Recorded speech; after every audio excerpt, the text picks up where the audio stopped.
En México, más de 40% de las personas que están en la cárcel no han sido sentenciadas, es decir, más de 90,000 personas se encuentran en prisión preventiva. Verónica Razo es una de ellas. Fue detenida en 2011 acusada de secuestro. La Defensoría Pública Federal lleva este asunto en el que se ha documentado que hubo tortura y abuso sexual. Soy Verónica González. Quédate porque aquí te defendemos.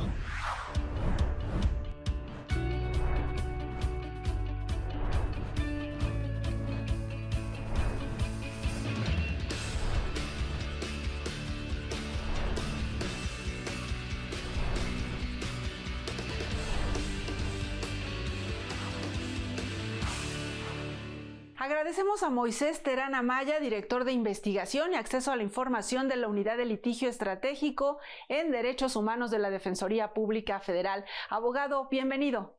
Gracias, Verónica, por la invitación. Hablemos del caso de Verónica Razo. ¿Quién es ella? Nárranos un poco cómo se da esta detención, en qué momento, por qué fue acusada. Cuéntanos. Claro, mira, este es un asunto paradigmático. Es un asunto que tiene muchas directrices, muchos puntos en los cuales se puede destacar el derecho de defensa. En primer lugar, tengo que comentarte que Verónica Razo fue detenida junto con su hermano en junio de 2011 por supuestos agentes de la extinta Policía Federal. Esto se da en un supuesto operativo en el cual, por una llamada anónima, les comentan que va a haber o están sujetos en una gasolinera de la Ciudad de México y que ellos portan armas largas. Entonces, supuestamente se realiza este operativo y se detienen a Verónica, a su hermano y a otras personas. Son puestas a disposición del Ministerio Público, pero hay que destacar que esta detención jamás ocurrió. Es decir, este supuesto operativo nunca ocurrió. Los hechos, como realmente fueron, que se dieron, ella iba en compañía de su madre y sus hijos. Verónica en ese momento tenía 2 hijos menores de edad y cuidaba a su madre, era jefa de familia. Entonces ellos iban caminando por la calle, cuando de repente un vehículo se acerca a ellos, se bajan varias personas vestidas de civil, era un vehículo sin balizar. Estas personas que se bajan del vehículo traían armas largas y detienen a Verónica. En ese momento la suben al vehículo y se la llevan. Su madre, que ha sido pieza fundamental en este asunto, hace una llamada, en este caso a Locatel, para reportar pues el secuestro de su hija. En ese momento ella no sabía que había sido detenida. Entonces esto ocurre un día antes de que fueran puestos a disposición del Ministerio Público. Durante este día son 24 horas que Verónica y su hermano fueron torturados. Desafortunadamente Verónica fue torturada física, psicológica y sexualmente. Entonces esta detención, te comento, se realizó un día antes del supuesto operativo que se realizó y en el cual fueron detenidos. Abogado, ahí podemos observar un sinnúmero de irregularidades, ¿no? Pero para enumerarlas, ¿no? Para que el auditorio las tenga muy claras, me gustaría que nos las mencionaras. Por ejemplo, esta primera parte de que ni siquiera se identifican, no le dicen ni siquiera por qué por qué la detienen, es un vehículo que ni siquiera está, digamos, oficialmente identificable. Dinos exactamente, ¿no? ¿Cuáles fueron entonces estas irregularidades? Por supuesto. Como tú lo comentas, lo primero es que fueron personas vestidas de civil, que no mostraron ninguna orden de aprehensión, ningún documento en el cual sustentaran la detención, en este caso de Verónica. Y a la vez, en ese mismo momento, las mismas horas, también estaban deteniendo a su hermano Eric en otra parte de la Ciudad de México. En esas mismas circunstancias de que no se identifican. Así es, exactamente las mismas circunstancias. Incluso en este caso hemos detectado que era un modus operandi, digámoslo así, por parte de las autoridades, en el cual desafortunadamente pues varias personas sufrieron esta detención de manera arbitraria por parte de autoridades, en este caso del Estado mexicano. Abogado, ¿qué sigue después? Ya nos comentaste, ¿no? Todas estas irregularidades, incluso su mamá denuncia que sus hijos están desaparecidos, los retienen un día de manera ilegal, los torturan. ¿Qué ocurre después? Pues lo que ocurre después es que son puestos a disposición del Ministerio Público. Incluso Verónica no aguanta mucho tiempo estando dentro de las instalaciones de la ahora, bueno, de la anterior Seido. Fueron pues víctimas de tortura, ella no aguanta, es trasladada a un hospital en el cual pues se certifica todas las cuestiones que nosotros estamos haciendo valer por el tema de tortura. Lo que hace el Ministerio Público es ordenar el arraigo de ellos y están durante 60 días en la casa de arraigos que tiene la Fiscalía aquí en la Ciudad de México. Posteriormente, ¿Esto de que se quedan en arraigo es porque se trata porque están acusados de este delito de secuestro o porque se quedan en el arraigo? Se quedan en el arraigo porque el arraigo es una figura que cuenta el agente del Ministerio Público para hacer bien la investigación, ¿no? O sea, es una figura que incluso ya algunas autoridades en materia internacional han dicho que es inconvencional, es decir, va en contra de la Convención Americana de Derechos Humanos porque violenta el principio de presunción de inocencia. No puedes tener a una persona privada de su libertad que la está haciendo. En este caso era una figura en ese entonces pues muy acudida por las autoridades. Estamos hablando que es en el año 2011. 2000. Así es, que se daban todas estas detenciones. Entonces, siguiendo con esto, se vence el término del arraigo, son consignados ante un juez, en este caso del Estado de México, se les dicta un auto de formal prisión y empezamos con el tema del proceso. El proceso, desafortunadamente, 11 años para dictar una sentencia. ¿Por qué dura tanto tiempo? ¿Por qué dura tanto tiempo? Pues por el retraso de las autoridades, por la forma en que se trabaja. Este es un asunto todavía del sistema tradicional, ¿no? Así es, del sistema tradicional, del sistema escrito, en el cual pues las pruebas se volvía un suplicio para poder desahogar. En este caso, ya cuando nosotros como unidad de litigio estratégico tomamos el asunto, tenía un retraso de 3 años en el cual una prueba ofrecida por la Fiscalía no se podía desahogar. Entonces, ahí es cuando nosotros ya tomamos el asunto, empezamos a litigarlo y lo que concluye este asunto, para hacer un resumen. Dame un momento, vamos a hacer una pausa para que nos expliques al regresar justo en qué momento, en qué fecha ustedes toman el caso y cómo es que para solamente por una prueba, como mencionas, se tardan 3 años en resolver solo el tema de la prueba, ¿verdad? Vamos a hacer la pausa y regresamos.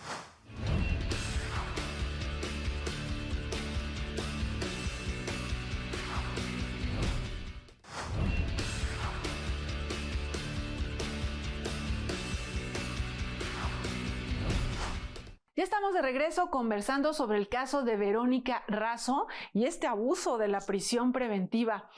Abogado, ya nos explicaste cómo es que la detienen, las irregularidades y cómo es que pues, los dejan a ella y a su hermano también en prisión preventiva. ¿En qué momento ustedes como Defensoría Pública Federal toman el caso? Y bueno, pues ¿cuál es la estrategia que ustedes marcan para defenderla?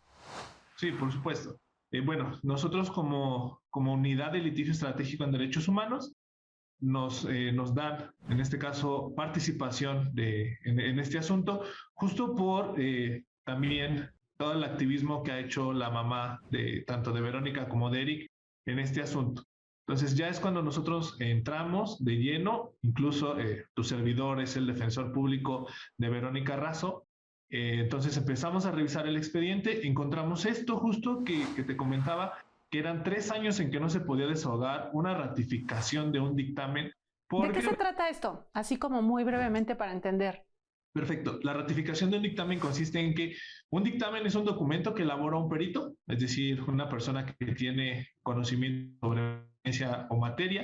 En este caso era de una evaluación de los muebles que estaban en la supuesta casa de seguridad. O sea, no tenía ni siquiera nada que ver con el fondo del asunto.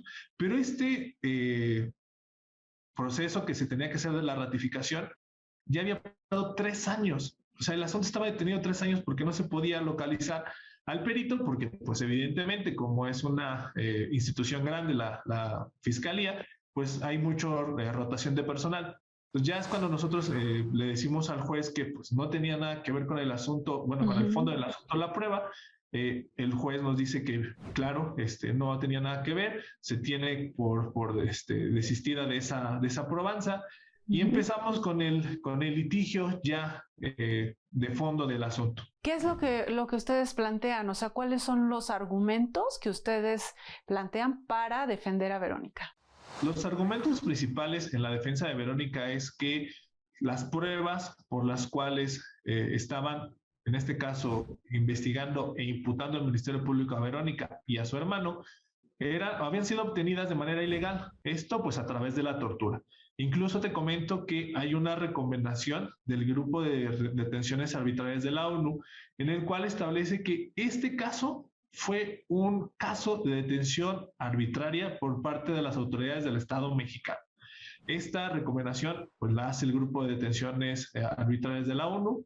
Con eso también nosotros le damos los argumentos al juez para que no tome en cuenta estas pruebas, ya que estas pruebas pues, devienen de actos de tortura y evidentemente son ilegales. Por lo tanto, lo que nosotros le estamos solicitando al juez era que pusiera en libertad de manera inmediata para dar cumplimiento a esta recomendación, tanto a Verónica como a Eric.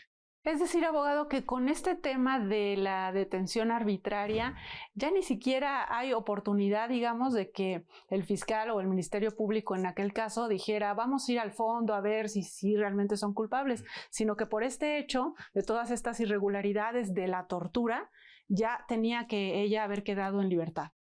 Eso es lo que nosotros le hacemos saber al juez. Sin embargo, el juez tiene su criterio y dice no. Yo no voy a hacer esto en estos momentos. Lo que voy a hacer es en la sentencia que fue dictada hace unos meses para Verónica y para su hermano. En este momento, dentro de la sentencia, yo voy a valorar si es cierto lo que ustedes están diciendo y el Grupo de Detenciones Arbitrarias de la ONU, y yo estableceré si la pongo en libertad o no. ¿Y eso es posible? O sea, digo, no, ahí no hay una irregularidad en esa resolución. Pues mira, el tema es que la Corte se ha pronunciado respecto de que los documentos, por lo que hace autoridades en materia internacional, son vinculantes, pero no por lo que hace el Grupo de Detenciones de manera arbitraria. Lo ha hecho por el Grupo de Tortura, de la ONU, todo eso, pero no por el de Detenciones Arbitrarias. Entonces, por eso el juez lo que hace es, pues no es vinculante para mí. Nosotros estamos peleando esa situación porque, bueno, estamos estableciendo que bueno, es un grupo por un organismo internacional que es la ONU, y tendría que tener, que sea vinculante para el Estado mexicano. Sin embargo, eso es algo que pues nos enfrentamos los que estamos litigando día a día. Abogado, en este caso, bueno, ahí está la opinión de la ONU, pero ¿qué pasa con el tema y el criterio que la Suprema Corte de Justicia de la Nación ha establecido en cuanto a que esos 2 años de prisión preventiva como límite, pues aquí ya había pasado, ¿qué? 11 años, pues ya se había superado y se podría cambiar esa medida cautelar, por lo menos, ¿no? Así es, a la par que nosotros estábamos diciéndole al juez con la libertad por lo que dice el grupo de la ONU, también solicitamos la modificación de la prisión preventiva. Esto, pues afortunadamente también fue un criterio que se generó por parte de la Defensoría Pública Federal. Entonces, pues conocíamos bien el asunto, conocíamos bien el tema, le solicitamos al juez que modificara la resolución. Sin embargo, el juez dice que no, que porque los argumentos en ese momento cuando nosotros la pedimos por primera vez, nos dice que no por el tema de los delitos. Como estaban acusados por delito de secuestro y delincuencia organizada, no podía modificarse la prisión preventiva. En este momento todavía este criterio que se ganó por parte de la Defensoría todavía no salía publicado, ¿no? Todavía no era vinculante. Sin embargo, nosotros, pues ante esta negativa del juez, lo recurrimos, se va a un tribunal unitario y cuando resuelve el tribunal unitario ya estaba vigente este criterio de la revisión. ¿De la Corte? Así es, por parte de la primera sala. Y entonces ustedes lo hacen valer ante el tribunal unitario. Así es, y el tribunal unitario nos da la razón, nos dice hay que hacer una audiencia en la cual se tienen que verificar ciertos requisitos, y si no los cumple la fiscalía, ponla en libertad bajo otras medidas, ¿no? O sea, eso es lo que hay que dejarlo bien claro. Lo que resuelve el Tribunal Unitario. Vamos a hacer una pausa en esta parte del proceso y al regresar ya nos explicas pues en qué situación estamos, ¿no? Actualmente. Vamos a la pausa. Antes nos interesa conocer la opinión de ustedes sobre los temas que tratamos en el programa. Te escuchamos.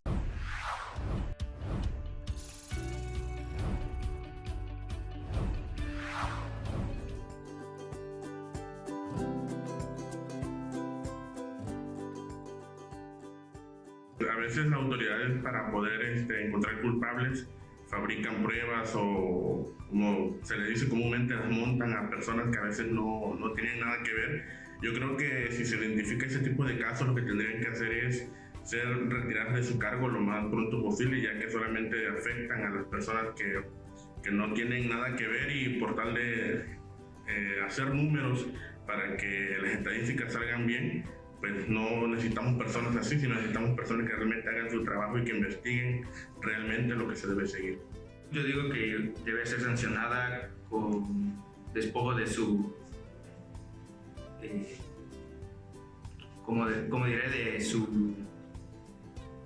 de su cargo, ¿no? Y sancionada con cárcel igual. ¿Por qué? Porque simplemente están haciendo un mal hacia la otra persona. ¿Qué tal y no sea culpable y esta persona lo está dañando?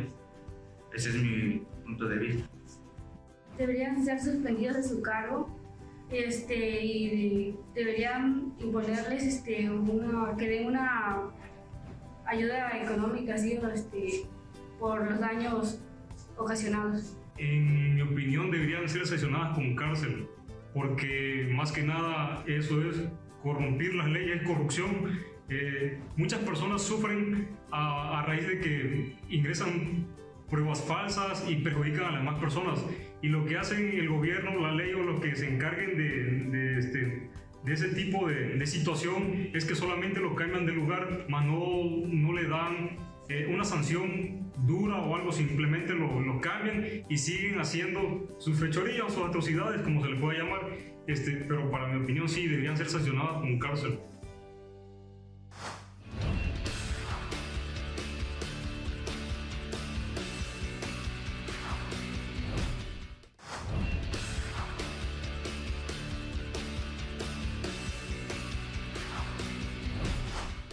Estamos en la parte final del programa hablando sobre el caso de Verónica Razo y la prisión preventiva. Abogado, ¿qué sucede después cuando el asunto llega al Tribunal Unitario?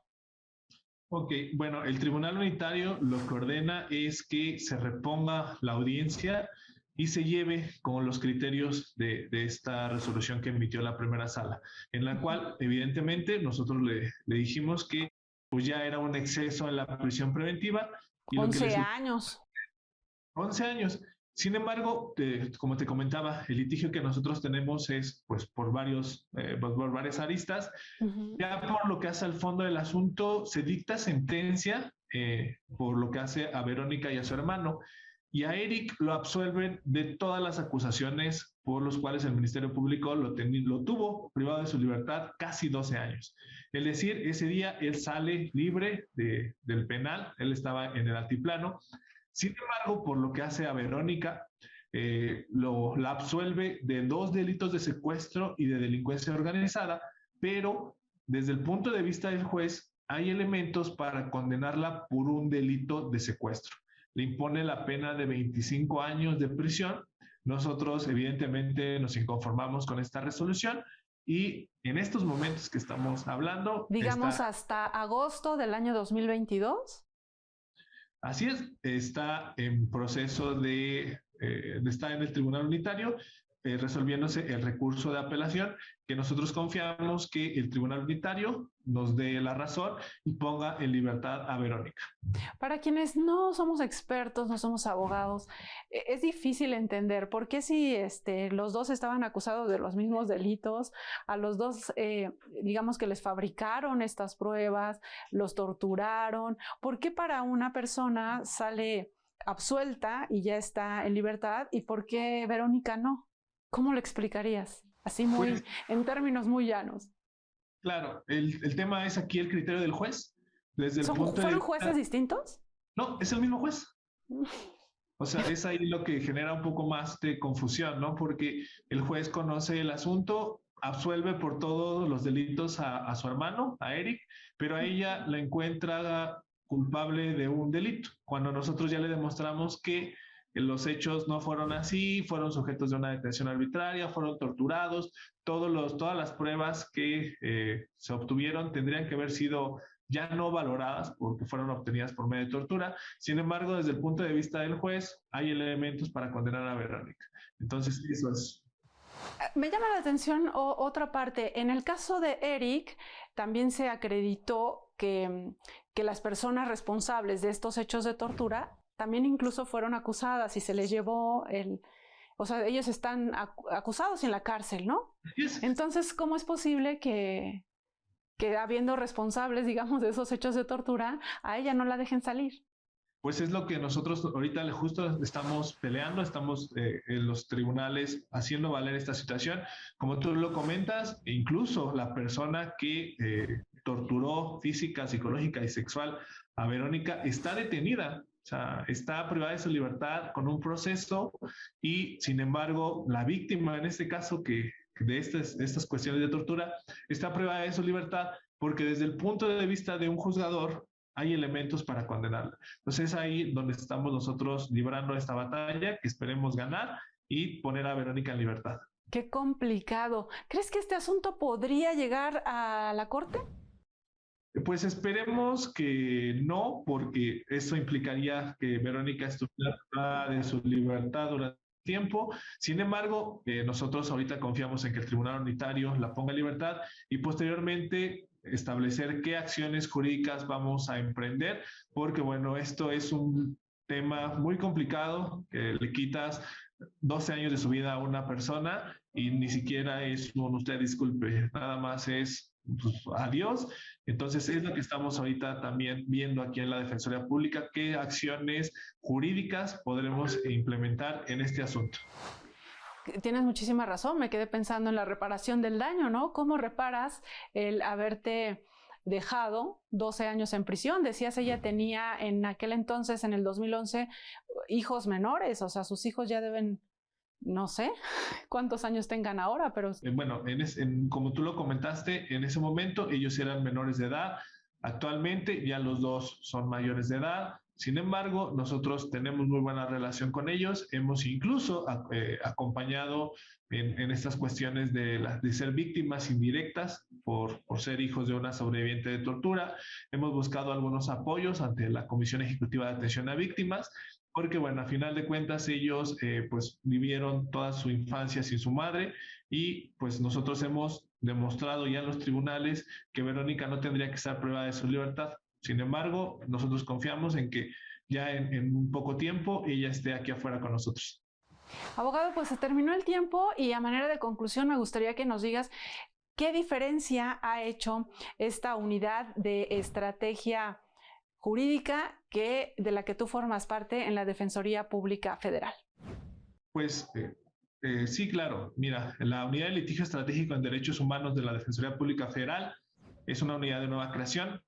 Entonces, lo que nosotros buscamos es generar justo criterios, litigar los asuntos ante nuestro máximo tribunal, que es la Suprema Corte.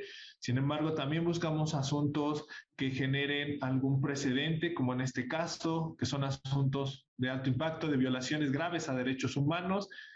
También nosotros litigamos en materia internacional. Este asunto también pues está, como te lo comenté, ya en un grupo de detenciones arbitrarias de la ONU. Estamos con el seguimiento en la ONU para poder llevar esta recomendación y más que llevar que se cumpla. O sea, el tema claro, con las cuestiones en materia internacional es lograr que el Estado mexicano cumpla con las recomendaciones.